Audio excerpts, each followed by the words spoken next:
I'm sick of hearing people asking about the best crop in Stardew Valley.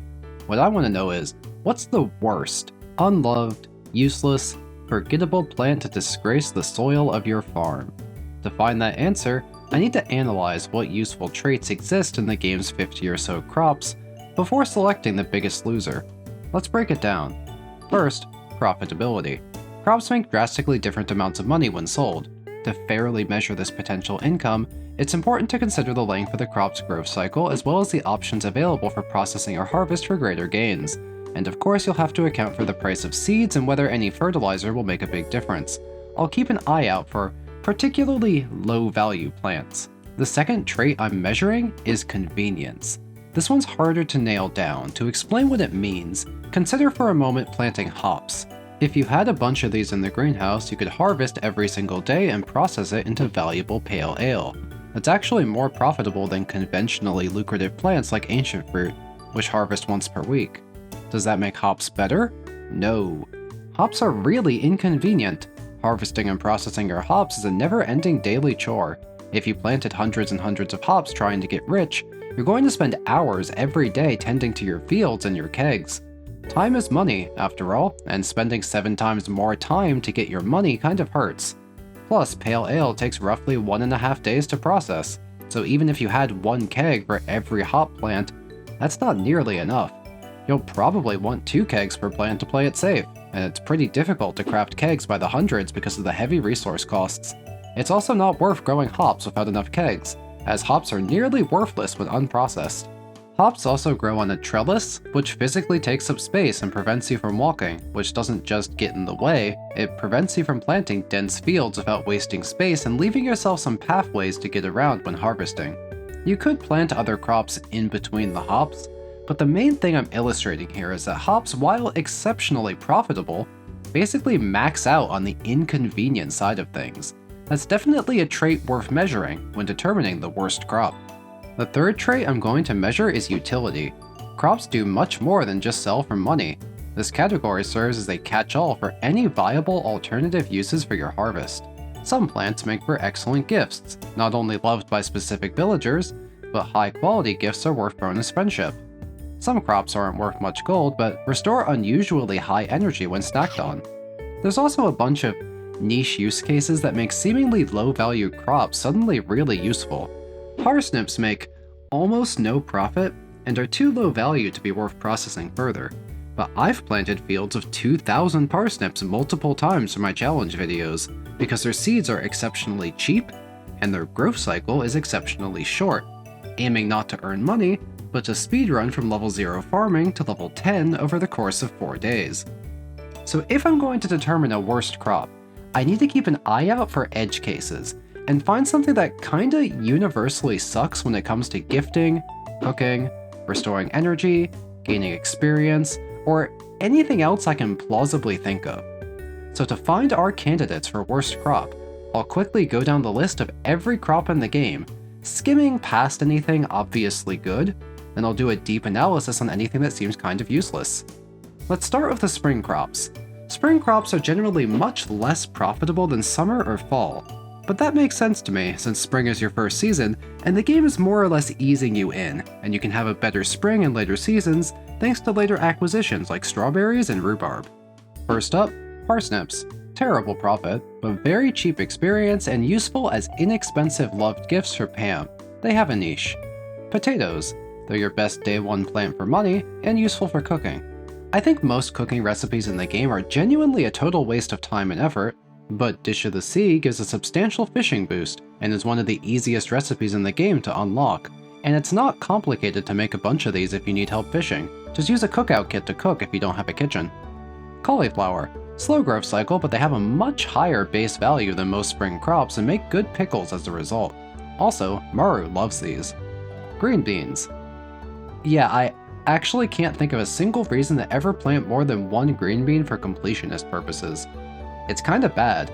Green beans have a terrible base value of 40 gold, so it's really not worth wasting time and resources processing them, and you won't make much money selling unprocessed beans. Green bean income is super backloaded, taking 2 weeks to turn the slightest profit, with the long-term prospects still worse than potatoes or cauliflower, even if you get them in the ground during your first couple days of spring, which might be rather impractical on a brand new farm. Earning your money slowly is particularly bad in the early game, where each penny counts to get you all set up and ready to go with initial purchases like the backpack upgrade, tool upgrades, and more seeds. Green beans are also just annoying to grow in bulk, since they grow on a trellis. Nobody has green beans as a loved gift, they don't restore much energy when consumed, and the only recipe that calls for beans takes a long time to unlock and doesn't really make you much money. The only use case for beans I thought of, which is kind of a stretch, is that Bean Hot Pot is one of Demetrius's loved gift options. But if you're in the specific scenario where you've befriended Clint, and not Demetrius, and you're explicitly growing spring crops to fix that, may I introduce you to the strawberry? You don't have to cook them, and you can choose to give Demetrius the high-quality ones for bonus friendship. Green beans are inconvenient, a poor choice for making money, and it's kind of a reach to credit them for their utility, so we'll stick green beans in the bin of bad crops, and come back to that later once we have some other sad little vegetables to compare it to. Moving on, kale.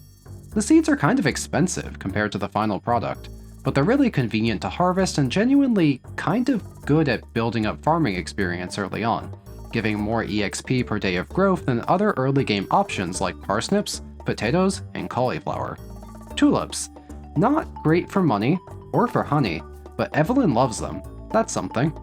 Blue Jazz. The best option for producing honey in spring, if that's something you care about. Strawberries. Much better than most spring crops, mostly limited by your ability to get strawberry seeds. Extremely good experience gains. Good sale price for a quickly regrowing crop, and loved by Maru and Demetrius. Rhubarb. You need desert access to buy the seeds, but they've got the highest base value of the spring crops, and are good for processing into artisan goods to make money. Coffee beans. It's kind of a pain to make your own coffee, but coffee is extremely useful for boosting your walk speed. Getting around quicker lets you get more things done each day. Can't recommend that enough, even though I do buy my coffee instead of brewing it. Garlic. Kind of forgettable and not very good.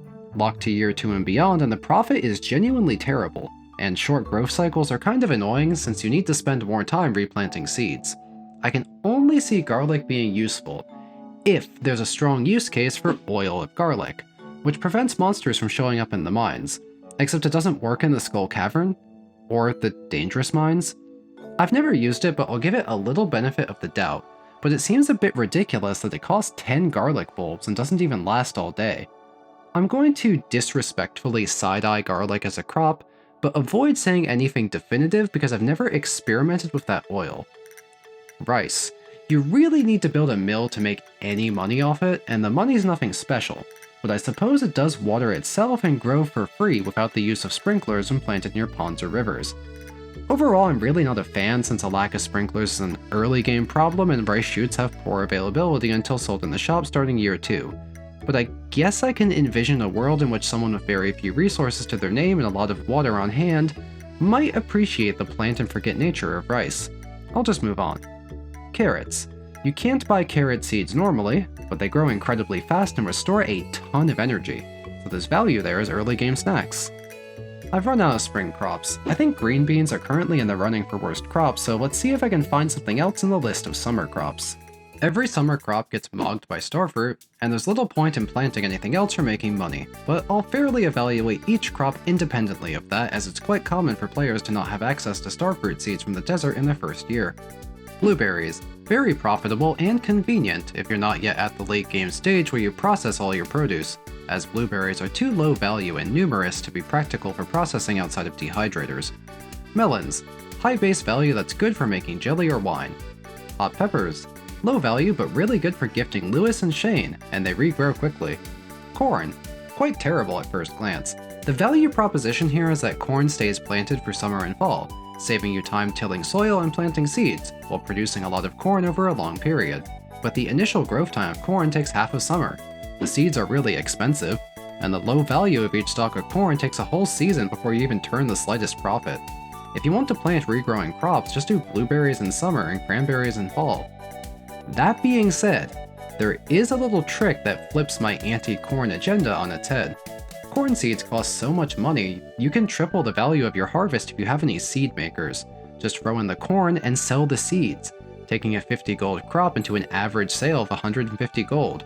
I'm still personally not going to plant corn, but this trick does make it viable, when I'd argue corn by itself is not. Selling seeds does sound like it would be a really good trick for other crops like cranberries with very expensive seeds. It still kinda works, but seeds don't always sell for half of their buy price like they do for corn. Tomatoes, unexceptional by itself, but extensively used for cooking. Most recipes really aren't worth the hassle, but I'll shout out fish stews for having a very nice plus free fishing boost, with an exceptionally long buff duration compared to other options like Dish of the Sea. Also, eggplant parm, unlike most recipes, is actually profitable, relatively simple, and restores a lot of energy for fairly cheap ingredients. It's even a loved gift for Jodie, who can be difficult to select gifts for without cooking something she loves or giving up a valuable diamond. You can also cook up spaghetti for pretty cheap as a gift option for Robin. Hops. We've been over this actually. Disgustingly profitable, if you have enough kegs, producing 420 gold per day per plant when grown, but quite labor intensive. Even if you don't have kegs yet, you can plant a few of these just for the huge experience gains. Those daily harvests really add up, then save your produce for later or just eat it if you're impatient. Starfruit. If you can buy starfruit, don't grow anything else. I genuinely think that it should be removed from the game. It's really fun how Stardew Valley offers a wide variety of crops for different purposes, and having something so blatantly overpowered and easily accessible makes it hard to justify planting anything else. It's super boring and over-centralizing to have an option that's 3 times better at no downside, and it takes no time to get rolling, unlike Ancient Fruit, which is really slow to get started. Like, yeah, the seeds are expensive, but Starfruit wines sell for 3k, so who cares? Red Cabbage. Hard to get your hands on before year 2, but quite good in a vacuum thanks to its high base value and faster growth cycle than other options like melons. This would be a really cool plant if Starfruit didn't exist. Radishes. This one's pretty bad actually. Even ignoring Starfruit, almost anything else is a better option for making money in summer. Hops, melons, blueberries, red cabbage, even the stupid corn trick. Nobody cares about radish as a gift, so what about the cooking recipes? Radish salad looks good, but the other ingredients are expensive and it's not worth it even if you're producing your own oil from sunflowers or something. Red plate theoretically makes a very tiny profit with the lowest quality ingredients, something that stops being true at silver quality, but requiring a red cabbage might not be practical and you could just plant anything else rather than trying to squeeze blood out of radishes. Penny happens to love red plate, but like she has tons of cheaper gift options that require way less hassle, so don't bother. Honestly, I think radish is easily the worst summer crop so far. It's just vastly inferior to other options for profit or utility purposes.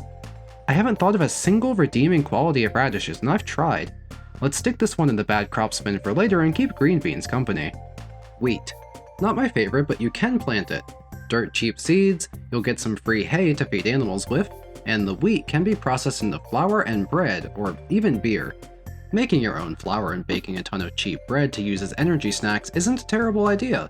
Personally, I never build a mill, and people might struggle to source cloth for that in the early game if they aren't getting it from the Skull Cavern, so I don't really recommend wheat, but I don't think I can call it outright bad either. As a side note, planting wheat is a really cheap way to keep all your dirt tilled during the seasonal transition to fall, which saves on labor. Poppy, the best flower for producing honey in summer, and Penny loves these. Summer Spangle, worse for honey but a great gift for Caroline. Sunflower, this one's janky. The seeds are really expensive but don't sell for much when you sell them. Also, you get a huge discount on these at Joja Mart. The seeds are also self-sufficient for replanting sunflowers and can be pressed into oil. I don't know how to feel about all of this. Haley loves sunflowers, so that's good if you don't have desert access yet to get infinite free coconuts. But the whole oil press thing feels slow, unrewarding, and hard to do in bulk because each press requires so much hardwood to build. I'll give sunflowers a pass as a viable early game gift option, but I really wouldn't bother trying to make money out of these things. Summer squash, I almost forgot about these. It's just carrots again, honestly. You can't buy the seeds and the money isn't very good, but they restore a lot of energy and make great snacks. Pineapples. The Ginger Island crops are associated with Ginger Island, but will grow on the mainland in summertime, so we're going to cover them now. Pineapples are quite profitable and very good, it's just hard to source the seeds. In a world without starfruit or ancient fruit, this would definitely be the endgame crop to shoot for, and even then, if you watched my previous video, you know they have a lot of potential as an indoor garden pot crop to fill up sheds with, as ancient fruit aren't allowed in pots and starfruit require open pathways for replanting. Plus, starfruit prefers using deluxe speed grow for speeding up crop cycles, but pineapples can get away with deluxe retaining soil to stay perpetually watered. A must for bulk garden pot planting, as garden pots can't use sprinklers. Taro root. Taro root waters itself when planted near water, the same way as rice does, so it's easy to sneak a few in, and they're actually worth growing since you can trade them in for farm warp totems, which are handy to have. You can also cook them with a simple recipe that Leo happens to love. We're done with summer, so let's glance at the list. Radish and green beans are my current candidates for worst crop, but let's take a look at fall and see what we can find. Pumpkins. Pumpkins are very good due to their high base value and make excellent pickles and preserves jars. Try using deluxe speed grow to get 3 harvests per season. Yams aren't particularly valuable compared to other options. You can cook them into Autumn's Bounty, which, loses you money, or glazed yams, which also costs money, but at least it restores a ton of energy and health for a low price, so this one's actually usable. Not enough to be noteworthy, but plausible enough to be given a pass. Yams are also a loved gift for Linus, but I find it hard to care very much when he also loves free, plentiful forage from the desert. Cranberries are really good. The seeds are expensive, but the profits are even higher, comparable to pumpkins when sold unprocessed. Pumpkins are far more appropriate for processing, since it's easier to get for a smaller stack of items compared to bulk berries. Eggplants are unexceptional when it comes to making money, but the seeds are dirt cheap, and it's one half of the eggplant parm recipe I mentioned when covering tomatoes, which you can reasonably eat, sell, or gift and feel pretty good about it. Grapes, while inconveniently growing on a trellis, aren't far behind cranberries in terms of profit and are useful for gifting to Vincent, as well as making raisins which can be used to supercharge Junimo huts for a harvesting boost. Amaranth. Not much reason to grow this. It's notably less profitable than the prime fall moneymakers. It's an annoying complicated recipe, but you might actually want amaranth to cook salmon dinner if you're feeling dedicated to Alex, who is very picky and has a very short list of loved gifts. Personally, I just look for alternative universal gifts, but perhaps someone interested in marrying Alex wants to give him the best of the best. I'll say that amaranth has a plausible use case for this purpose. Beets. Nothing special when sold outright, but you can mill them into sugar for a bit of extra profit or gift them to Evelyn. Nothing game-changing about beets, but they have a place. Artichoke. For a year 2 crop, it's not bad at anything, but surprisingly kind of mid in a world where year 1 pumpkins reign supreme. I'd say the best trait here is that artichoke seeds are dirt cheap compared to their sale price and experience gain. Maybe someone out there with very little money or experience struggling in year 2 or beyond could level up farming for very cheap, which sounds plausible enough to me. Bok choy. An often forgotten crop, and for a reason. It just doesn't do anything. The profit is terrible compared to how lucrative fall crops are. The seeds are expensive compared to their sale price. The short growth cycle means you have to constantly harvest and replant your fields, which is annoying. Nobody cares about bok choy as a gift, and the only recipe for it is very slow to unlock and requires year 2 artichokes. Super meals are not worth cooking. Harvey loves it, but you can just buy him coffee at the saloon, which is way easier. Super meals do boost speed, which is valuable, but it's terrible at doing so, since the buff duration is extremely short, and speed boosting food is super cheap and plentiful if you trade rubies to the desert merchant for spicy eels.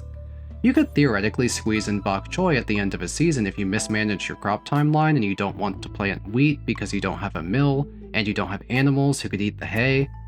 I guess. I'm not convinced. Bok choy is being selected as the worst crop of fall and being thrown in the bad crop spin to join the ranks of green bean and radish. Fairy rose. The only flower you can grow during fall, and it produces the most valuable honey. Fairy seeds are a touch expensive, but the flowers make good gifts for Jazz. You can also make fairy dust, which definitely has a place when it comes to accelerating the production of starfruit wine if you're short on kegs, but it's a bit too expensive for anything else. Broccoli. Same deal as carrots and summer squash. You can't buy the seeds, but it's okay to plant what you have. You'd be okay selling or eating your broccoli. Nothing special, but not useless either. We've covered most of the game's crops now, and I filled out a pretty big list here, but there's still several to talk about. Let's cover some special crops. Sweet gemberry, grown in fall and sometimes known as rare seed, has the highest sale price of any crop by far. But it's hard to source the seeds are expensive, it takes weeks to grow, and you're not allowed to process it into jelly or wine, since that would be way too good. It's interesting how many drawbacks were baked into this crop to prevent it from being too powerful. Also interesting is how starfruit has absolutely zero drawbacks. Anyway, these are definitely worth growing if you have the seeds since they're very profitable. And since you can't process them anyway, the quality level makes a big difference in sale price, and it's one of the only times I would personally bother using quality or deluxe fertilizer. Ancient fruit, which grows from spring to fall if you're putting it outdoors. Low maintenance and enormously valuable.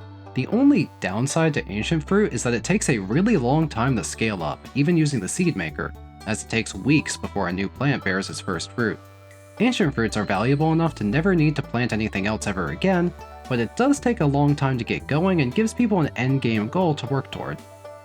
Cactus fruit is pretty forgettable, with the strange restriction that you can only grow it indoors in the greenhouse, on Ginger Island, or in garden pots. If you're planting your Ginger Island farm with a regrowing crop, and you're not doing starfruit for some reason, and you don't have pineapples or ancient fruit, you may as well pick any other good regrowth crop instead of cactus fruit, like strawberries or blueberries. Am I putting cactus fruit in the bad crops bin? Expensive seeds, heavily restricted, and an unimpressive payoff compared to other options for greenhouse crops. Well, actually I'm taking it out of the bin because cactus fruits are really good for restoring health and energy. You get very frequent harvests, and you could put down some fertilizer to get some more good quality produce for eating. This is a plausible enough reason that I don't think I can justify calling it bad. I was going to make fun of cactus fruit for being technically useful for gifting, but unnecessary to grow it since you can find it for free outdoors, but it wouldn't hurt to have a larger stockpile of the stuff to give away, since several people appreciate it. No point in giving winter its own category like the other seasons. Powder melon. There's little to no competition in winter because almost nothing will grow, so I don't really feel like making fun of powder melon's low sale price. It's hard to actually call this bad when you've got nothing else to grow. Now, I could claim to have covered all the crops, but before I throw my worst candidates into a steel cage to fight it out, there's a few things to cover that you can grow on the farm that may or may not be considered crops based on who you ask, but I'd like to be thorough. Fiber seeds.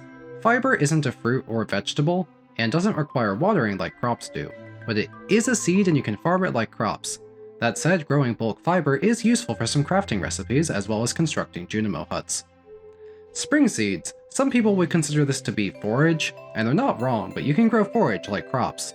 You can't choose which forage items grow, it's a bit random, but since leeks, dandelions, and wild horseradish make for loved gifts for specific people, I suppose spring seeds are useful for getting more of those. Summer seeds are in a similar boat, with sweet pea and grapes being useful for gifts. Fall seeds look pretty bad at a glance until you hit up the kitchen and make roasted hazelnuts, Kent's favorite, and plum pudding, which Jazz happens to love. You could also make blackberry cobbler for Abigail, but blackberries are already plentiful, and I've never bothered giving her anything but cheap and easy amethyst. Winter seeds are straight up better than powder melons. Crystal fruits actually sell for a somewhat real quantity of money, and you can give crocuses to Sandy. Tea saplings. These behave more like trees than crops, growing basically anywhere and don't require water. Tea leaves aren't worth a lot of money, but Caroline loves green tea, so that's something useful. The tea saplings themselves sell for a decent chunk of money. Despite being nerfed in patch 1.6, it's still quite profitable to craft and sell saplings until you run out of fiber. Chi fruit. This is a crop, but it's a gimmick crop that only exists for completing a quest, then disappears.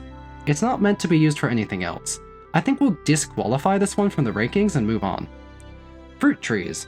We're headed into tree territory, but they do produce fruit, so they're crop adjacent and worth covering. I'll skim past peaches, oranges, pomegranates, and mangoes, as all of them are a loved gift for someone, which makes the fruit tree handy to have around. Bananas. Even if you ignore the one-time needs like the island obelisk purchase, bananas are the highest value tree fruit, and you may as well plant banana trees if you got them, since the greenhouse comes with freebie space on the perimeter for fruit trees. I imagine most players plant an apple tree to complete the fodder bundle in the community center. Apricots sell for very little money, but at least it's a technically profitable recipe you might cook if you don't want to process melons with jars or kegs, but you should really be looking into that by fall year 2 when you unlock this cooking recipe. Cherries though. Cherries don't do anything. No recipes, no loved gifts, not much money, completely forgettable. If you spend 3,400 gold on a cherry sapling, plant it, and wait, it'll take 43 cherries to turn a profit. You get 1 cherry per day, and a tree takes a whole month to mature, so it takes 70 days to make a return on your investment. That's like 2.5 months. Cherries are wasteful, and I can't think of a single practical reason to bother planting these. They might just be completely useless. Maybe if you get one from a mystery box and don't have any other trees, sure, whatever, but that's unlikely, and cherry saplings aren't in the prize ticket's prize pool. Unlike peaches, oranges, pomegranates, and apples, you're probably not getting one of these by accident. You'd have to buy one on purpose, and that's a mistake. Cherries are getting dunked straight into the bad crop bin. Having truly covered every crop in the game at this point, it's time to throw my 4 contenders into the Thunderdome and let them duke it out for the dubious title of Most Useless. Let's do a deep review of these 4 crops and compare them the best we can, avoiding too many direct head-to-head comparisons since they grow in different seasons and different contexts. I suppose they take turns at being the worst at different parts of the game. Going back to my categories at the start of the video, profitability, convenience, and utility, I'll give each crop a rating for each category and see how they stack up. Green beans are my first pick for a bad crop before I had anything else lined up. Green beans don't make much money, but it's not always worse than its competition in spring. Like, the numbers are bad, don't get me wrong, but it's not like parsnips are looking good either. Overall, there's no promising capability to increase the profit by processing your harvest, as each bean is too small and pathetic to realistically claim time and space in a preserves jar over anything else, and fertilizers like speed grow will lose you money for the attempt, making a minuscule difference on regrowing crops. I'm giving green beans 1.5 stars out of 5 for profitability. Green beans are also very inconvenient, growing on a trellis and having a slow, backloaded income that sort of demands you plant them immediately to not miss out on a potential harvest, which is double inconvenient specifically in year 1, where you don't exactly have a farm set up and ready to go in your first couple days. And if for some reason you do insist on processing beans into pickles or whatever, the frequent harvest once fully grown and the high volume of produce would make doing so labor intensive and require a high number of machines. I'm giving green beans a 1 out of 5 stars for convenience. The only other use for green beans is cooking bean hot pot, which you could eat or gift to Demetrius, even though I'd sooner gift him strawberries or just buy him ice cream. But this recipe isn't entirely useless. It does do something, as the energy restoration is quite high compared to its sale value, so I guess I'll begrudgingly grant green beans 2 out of 5 stars for utility. Radishes were my pick for summer. When it comes to making money, these would fit in alongside the spring crops and be similar to potatoes, but when compared to the much more lucrative summer crops, they're severely lacking. Buying fertilizer would lose you money, and deluxe speed grow from Sandy breaks even at worst, but greatly increases the labor of harvesting and replanting.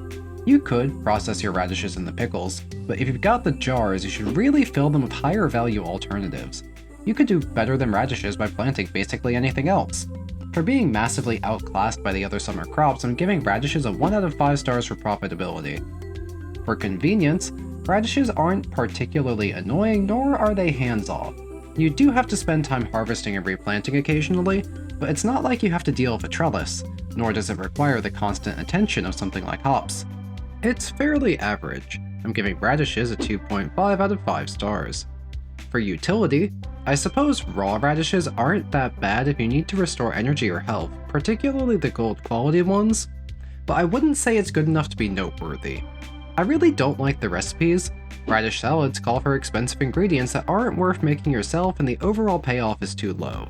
Making these to restore health and energy is just a worse idea than buying bulk salad from the saloon. I also think red play is really impractical due to the low availability of red cabbage early on, low payoff given how much red cabbage is worth, and the general idea that by the time you could reasonably make this, you should really be doing something else. I can't ever see myself making these recipes, nor would I waste my time growing radishes to eat when I could grow valuable crops instead and just buy food if I need it. 1.5 stars for utility. Bok choy.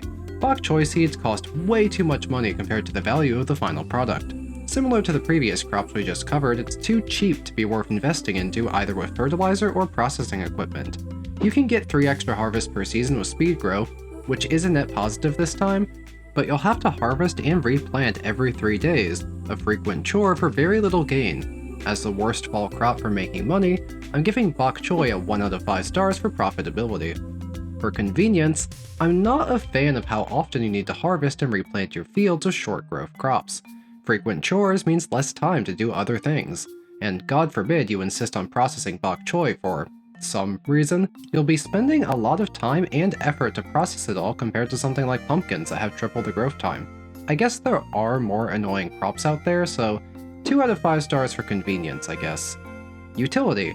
Bok choy doesn't restore much energy, nobody wants it as a gift, and I think the recipe is really bad due to unlocking very late and losing you money for cooking it. And I don't value the speed buff it grants because it's half the duration of cheap and plentiful spicy eels.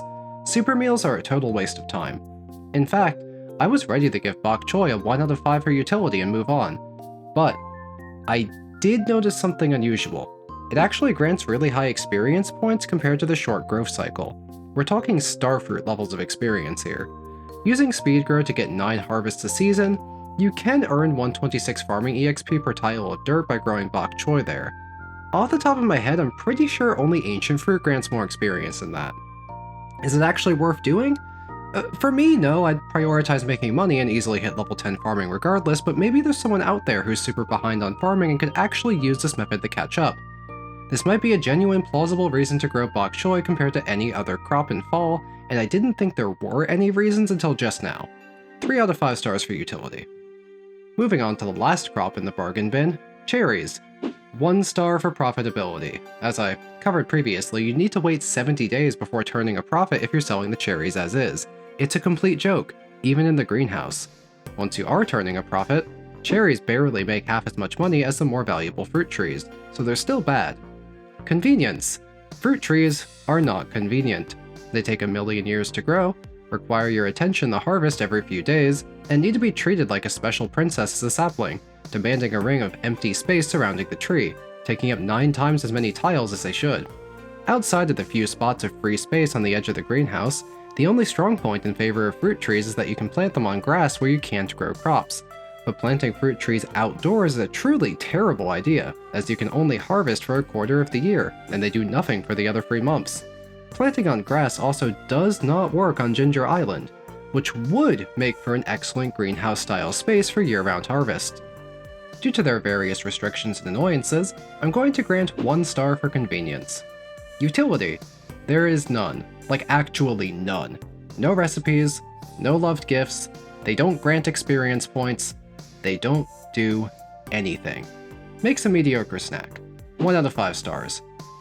Well, without a doubt, I think cherries are easily the worst crop in the game by far. I can't think of a single plausible use case that does anything but waste your time, money, and space. They're completely worthless outside of decoration, which isn't a quality I was measuring, but feel free to plant them for that purpose.